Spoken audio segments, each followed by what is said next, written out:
Aujourd'hui, nous abordons un sujet important pour les salariés comme pour les employeurs, les heures supplémentaires.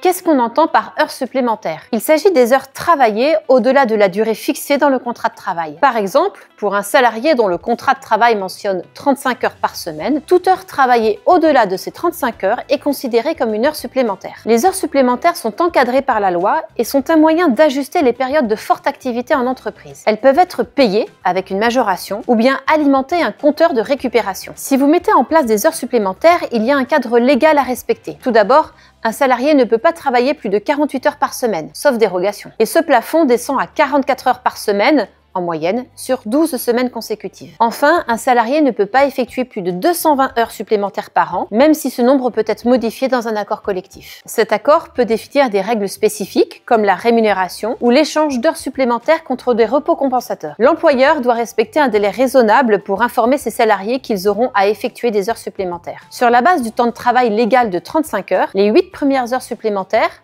de 35 heures à 43 heures, sont majorées de 25%. Au-delà de ces 8 heures, la majoration passe à 50%. Prenons un exemple. Pour une semaine à 46 heures travaillées et un salaire horaire de 15 € brut, le salarié est rémunéré pour ses 35 heures au taux normal.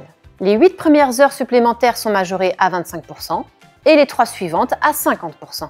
Les heures supplémentaires sont donc essentielles pour gérer les périodes de forte activité tout en garantissant une compensation équitable pour les salariés. N'oubliez pas que l'employeur doit respecter le cadre légal ou les accords collectifs en place. Pour simplifier la gestion des heures sup dans votre entreprise, optez pour un suivi des temps digitalisé et idéalement intégré à vos autres solutions. S'il vous plaît, munissez-vous d'un outil dédié. Ça va vraiment vous faire gagner du temps. Voilà, vous avez maintenant les bases pour mieux aborder ce sujet dans votre entreprise et moi je vous dis à bientôt pour d'autres infos RH.